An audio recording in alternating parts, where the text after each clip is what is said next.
They laughed when Staff Sergeant Marcus Paint Williams started mixing mud, coffee grounds, and crushed berries in a rusty bucket behind the motor pool.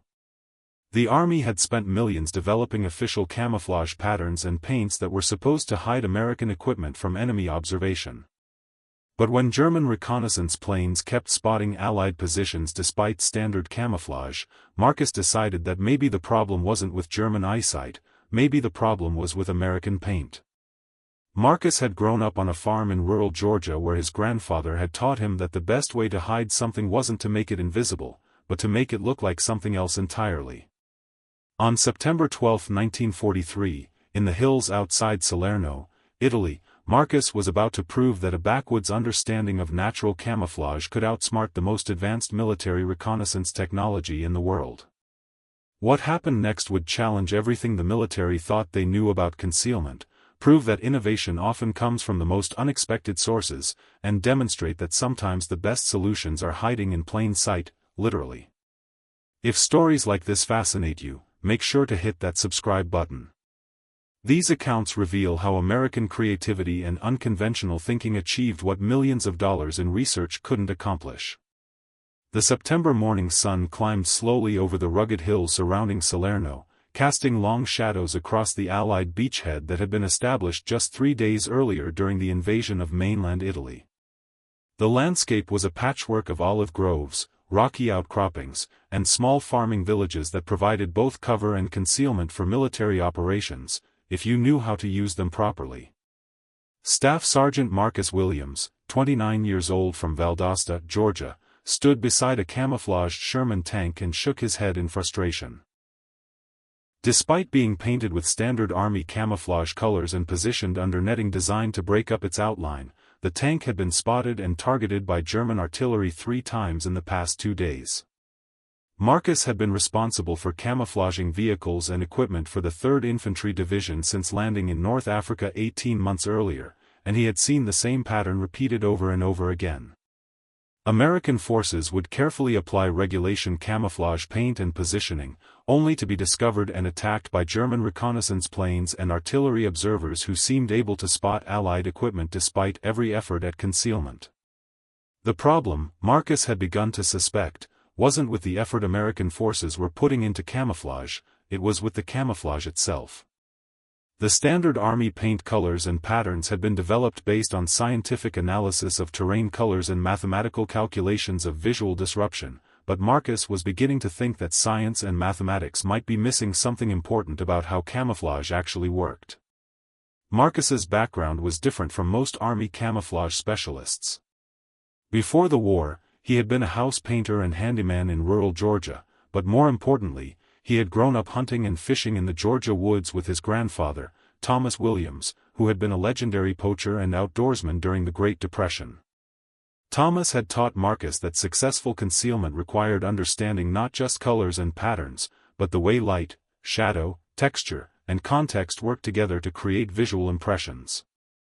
A deer didn't just need to match the color of the forest, it needed to move like wind in the leaves, stand like a fallen branch, and disappear by becoming part of the natural rhythm of its environment. These lessons had made Marcus an exceptionally successful hunter, but they had also given him insights into camouflage that went beyond anything he had learned in military training. He understood that effective concealment was less about copying nature and more about understanding how vision and perception actually worked. Now, facing repeated failures of standard military camouflage against German reconnaissance, Marcus was ready to apply his grandfather's wisdom to a problem that conventional military science hadn't been able to solve. The failure that sparked innovation. The breaking point came on September 15, when German artillery destroyed 2 American supply trucks that had been carefully camouflaged according to regulation procedures. The trucks had been painted with standard olive drab and brown camouflage patterns, positioned under natural cover, and supplemented with camouflage netting designed to disrupt their visual signature. But German forward observers had spotted them anyway, calling in accurate artillery fire that destroyed both vehicles and killed 3 American soldiers. Marcus examined the attack site and tried to understand how the Germans had been able to locate targets that should have been effectively hidden. Looking at the destroyed trucks from various angles and distances, Marcus began to understand the problem. The regulation camouflage paint colors were technically correct according to laboratory analysis of Italian terrain, but they didn't actually match the specific visual characteristics of the local environment where the trucks had been positioned. More importantly, the paint had a subtle sheen and texture that made the vehicles look artificial even when the colors were approximately correct. The regulation paint reflected light differently than natural surfaces, created shadows that didn't match the surrounding terrain, and had a uniformity that looked manufactured rather than organic. Marcus realized that effective camouflage required not just matching colors, but matching the entire visual texture and character of the natural environment. This required understanding how different materials absorbed and reflected light, how weathering and aging affected visual appearance, and how the human eye distinguished between natural and artificial objects. That evening, Marcus began experimenting with paint formulations that went far beyond regulation colors and procedures. Using materials available around the beachhead, mud, coffee grounds, crushed vegetation, charcoal, and various natural pigments, he started developing camouflage paints that weren't just the right color, but had the right texture, reflectivity, and visual character to truly blend with the Italian landscape. His fellow soldiers thought he was crazy. Several officers questioned whether he was wasting time and materials on unauthorized experiments when he should be following established procedures. But Marcus had seen too many good men die because regulation camouflage wasn't working, and he was determined to find a solution that would actually save lives. The breakthrough formula that defied science. Marcus's first breakthrough came when he realized that standard camouflage paint was too clean and uniform to match the visual characteristics of natural surfaces. Everything in nature was weathered, stained, and irregular in ways that regulation paint couldn't replicate with smooth, even coatings. His solution was to create paint formulations that included materials that would give the finished surface the same visual texture and light absorption characteristics as natural terrain.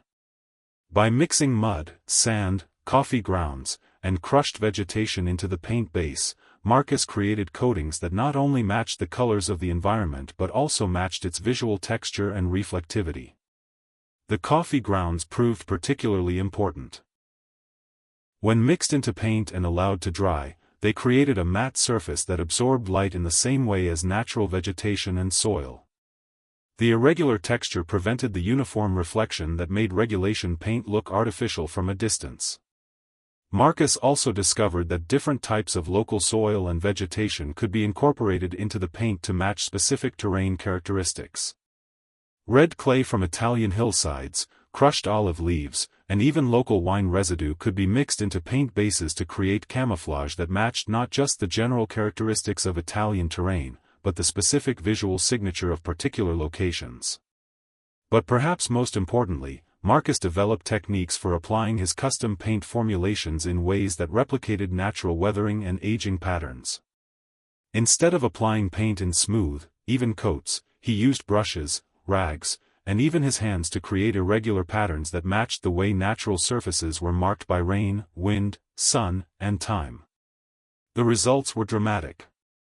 Vehicles painted with Marcus's custom formulations didn't just blend with their surroundings, they seemed to disappear completely when viewed from the distances and angles that German reconnaissance typically used for observation. The first test of Marcus's improved camouflage came when he painted a jeep with his experimental formulation and positioned it in an olive grove where German artillery had previously destroyed American vehicles. For 3 days, the jeep remained in position without being detected or attacked, despite heavy German reconnaissance activity in the area. Encouraged by this success, Marcus began painting additional vehicles and equipment with his custom camouflage formulations, carefully documenting the materials and techniques that produced the best results under different terrain and lighting conditions. The test that stunned German reconnaissance. The ultimate test of Marcus's camouflage innovations came during a planned deception operation designed to mislead German forces about Allied intentions and capabilities. The operation required positioning dummy equipment and vehicles in locations where they would be observed by German reconnaissance, but the dummies needed to look convincing enough to draw enemy attention and resources. Colonel James Patterson, commanding officer of the 3rd Infantry Division's reconnaissance unit, was skeptical about using Marcus's experimental camouflage for such a critical operation. "Sergeant Williams, this operation depends on our ability to make fake equipment look real enough to fool German intelligence. Are you confident that your paint formulations will stand up to close observation?" Marcus was confident, but he also understood the stakes. If his camouflage failed to convince German observers, the deception operation would fail and might actually provide the Germans with useful intelligence about Allied capabilities and intentions. The operation called for positioning dummy tanks, artillery pieces, and supply depots in locations where German reconnaissance planes and forward observers would detect them and report their positions to German intelligence. The goal was to convince the Germans that Allied forces were stronger and positioned differently than they actually were. Marcus painted the dummy equipment using his custom formulations, but with a crucial difference. Instead of trying to hide the equipment, he was trying to make it look real and convincing while being deliberately visible. This required understanding not just how to match natural terrain, but how to replicate the visual characteristics of actual military equipment under various lighting and weather conditions. The results exceeded everyone's expectations. German reconnaissance reports, intercepted by Allied intelligence, described detailed observations of Allied tank formations, artillery positions, and supply facilities that were actually Marcus's painted dummies. The Germans not only detected the fake equipment, but they reported it as genuine and began planning operations based on the false intelligence. More importantly for Marcus's camouflage research, German reconnaissance had completely failed to detect the real Allied equipment that was positioned near the dummy installations and painted with Marcus's concealment formulations. While German observers were counting fake tanks that were meant to be seen, they were missing real tanks that were hidden just a few hundred yards away. The success of the deception operation proved that Marcus's paint formulations could not only hide equipment when concealment was desired, but could also make equipment appear authentic when visibility was the goal. His techniques were effective enough to fool experienced German reconnaissance specialists who were actively looking for signs of deception. The innovation that revolutionized military concealment. Word of Marcus's camouflage successes spread through Allied intelligence networks and attracted attention from camouflage specialists and military researchers throughout the European theater. His techniques were achieving results that contradicted established theories about military concealment and challenged assumptions about the relationship between scientific analysis and practical effectiveness.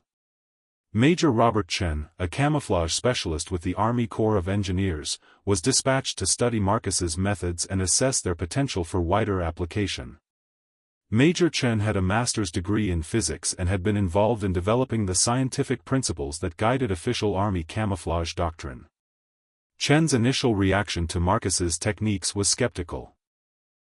"Sergeant Williams, your methods appear to violate several fundamental principles of optical camouflage. The materials you're using should actually make equipment more visible, not less visible." Marcus's response was characteristically practical. "Sir, I don't know much about optical principles, but I know these formulations work. German reconnaissance has stopped spotting our equipment since I started using them." Chen spent 2 weeks observing Marcus's techniques and testing his paint formulations under various conditions.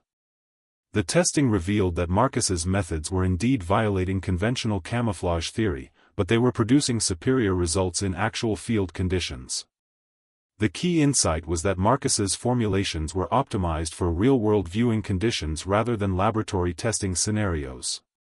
Conventional camouflage was designed to work under ideal lighting and atmospheric conditions, but combat reconnaissance typically occurred under varied lighting, weather, and atmospheric conditions that changed the way colors and patterns appeared.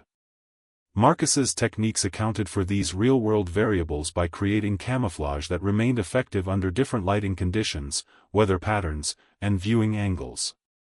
His paint formulations included materials that responded to environmental changes in ways that maintained concealment effectiveness regardless of conditions. Perhaps most importantly, Marcus's approach was adaptable to specific terrain and operational requirements. Instead of using standardized colors and patterns, his techniques could be customized for particular environments and missions, creating camouflage that was optimized for local conditions rather than generalized for theoretical scenarios. Chen's report to Army headquarters recommended immediate implementation of Marcus's techniques throughout Allied forces in Italy, with plans for adaptation to other theaters and operational environments. The training program that spread the innovation. Marcus was temporarily assigned to the Army Camouflage Training Center in Naples, where he was tasked with developing standardized procedures for teaching his techniques to camouflage specialists throughout the Allied forces. The assignment presented unique challenges, since Marcus's methods were based on intuitive understanding and practical experience rather than formal scientific principles. The solution was to create training programs that combined Marcus's practical techniques with scientific explanations that helped other soldiers understand why the methods worked. Marcus worked with military scientists and camouflage specialists to develop curricula that taught both the mechanics of his paint formulations and the principles behind their effectiveness. The training emphasized understanding local environmental conditions and adapting camouflage techniques to specific terrain and operational requirements. Students learned to analyze soil composition, vegetation characteristics, lighting patterns, and weather conditions to develop custom paint formulations that would be effective in their particular operational areas. Marcus also taught advanced application techniques that went beyond simply mixing and applying paint. Students learned to create weathering patterns, aging effects, and texture variations that replicated the natural processes that affected the appearance of terrain and vegetation over time. The program produced camouflage specialists who could adapt Marcus's innovations to different environments and operational requirements, spreading his techniques throughout Allied forces in Europe and eventually to other theaters of operation. But perhaps most importantly, the training programs emphasized the principle that effective camouflage required understanding the relationship between human perception and environmental conditions. Students learned to think like enemy reconnaissance specialists, understanding how observers would search for and identify hidden equipment under various conditions. The psychological impact on German reconnaissance. The widespread adoption of Marcus's camouflage techniques began to have significant psychological effects on German reconnaissance operations throughout the Italian theater. German observers who had previously been successful at detecting Allied equipment began experiencing systematic failures that undermined their confidence and effectiveness. German reconnaissance reports from late 1943 and early 1944 revealed increasing uncertainty and doubt about the accuracy of their observations. Reports frequently included disclaimers and qualifications that suggested German observers were no longer confident in their ability to distinguish between real and fake Allied installations. Intercepted German communications revealed that reconnaissance units were requesting additional flights and observation missions to verify initial reports, indicating that German confidence in their visual reconnaissance capabilities had been significantly degraded. The psychological impact extended to German intelligence analysis and operational planning. German commanders began to doubt the reliability of reconnaissance reports, leading to indecision and delays in German responses to Allied movements and operations. More importantly, German forces began to overestimate Allied strength and capabilities based on the fake equipment that Marcus's techniques made visible, while underestimating actual Allied capabilities that were effectively hidden by his concealment methods. The combination of these factors contributed to German strategic and tactical mistakes that benefited Allied operations throughout the Italian campaign. German forces were frequently positioned to counter Allied threats that didn't exist, while real Allied operations proceeded without German detection or response. Marcus's innovations had achieved something that conventional military camouflage had failed to accomplish. They had not only hidden Allied equipment from German observation, but had also undermined German confidence in their reconnaissance capabilities and intelligence analysis. The legacy that influenced warfare. Marcus Williams's camouflage innovations continued to influence military concealment techniques long after the end of World War II. His principles and methods were incorporated into official military doctrine and became standard elements of camouflage training for subsequent conflicts. The fundamental insights Marcus had developed, that effective camouflage required understanding real-world viewing conditions rather than laboratory scenarios, that local environmental adaptation was more important than standardized colors and patterns, and that visual texture and reflectivity were as important as color matching, became core principles of modern military camouflage. His techniques were adapted for use in different environments and with different equipment, from jungle operations in the Pacific to desert warfare in North Africa. The basic approach of using local materials to create environment-specific camouflage became standard practice for special operations units and reconnaissance forces. During the Cold War, Marcus's innovations influenced the development of camouflage for both vehicles and personnel, with particular emphasis on techniques that could be adapted quickly to changing operational environments and requirements. The principles Marcus had pioneered also influenced civilian applications of camouflage technology, from hunting equipment to wildlife photography and conservation efforts.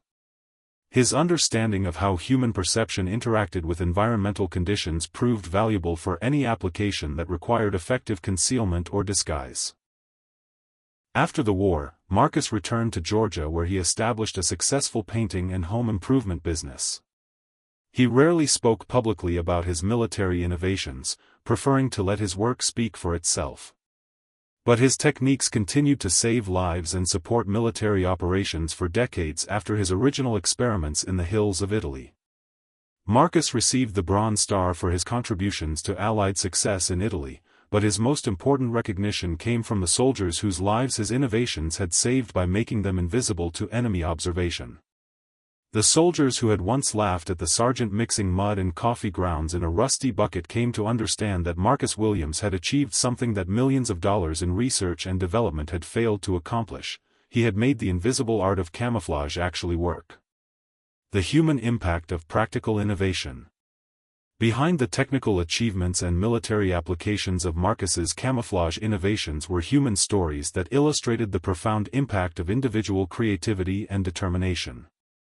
The soldiers whose equipment was protected by Marcus's camouflage techniques lived through battles they might not have survived with conventional concealment methods.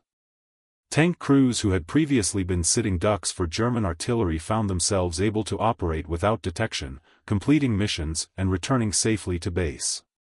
Supply convoys that had been regularly targeted by German reconnaissance were able to move through dangerous areas without being spotted or attacked.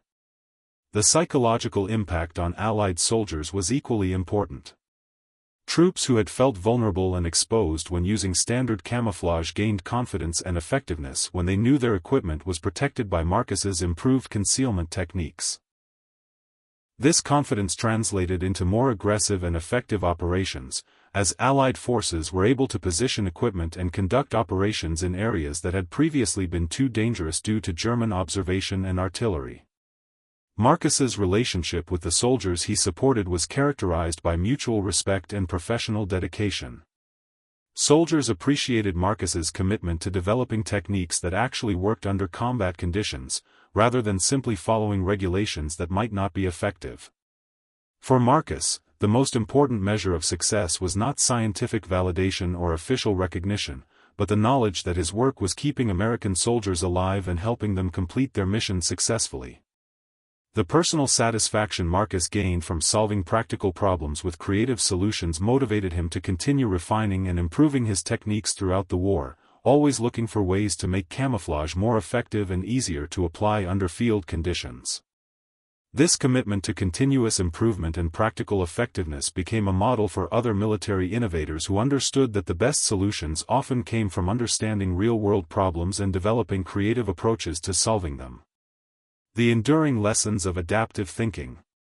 The broader significance of Marcus Williams's story extends beyond military camouflage to fundamental questions about innovation, problem-solving, and the relationship between formal expertise and practical knowledge. Marcus had demonstrated that effective solutions often required combining scientific understanding with practical experience and local knowledge. His success was based on understanding that laboratory conditions and real-world applications could produce very different results, and that effective techniques needed to be optimized for actual operating conditions rather than theoretical scenarios. Marcus's approach required a willingness to challenge conventional wisdom and established procedures when they weren't producing desired results. His innovations emerged from his refusal to accept that standard camouflage failures were simply the inevitable cost of military operations. The principles Marcus applied, careful observation of real-world conditions, experimentation with locally available materials, and continuous refinement based on practical results, proved relevant to many fields beyond military applications. His story illustrated the importance of drawing on diverse sources of knowledge and experience when addressing complex problems. Marcus's hunting and outdoors background provided insights that formal military training had missed, demonstrating that innovation often comes from combining different types of expertise and perspective.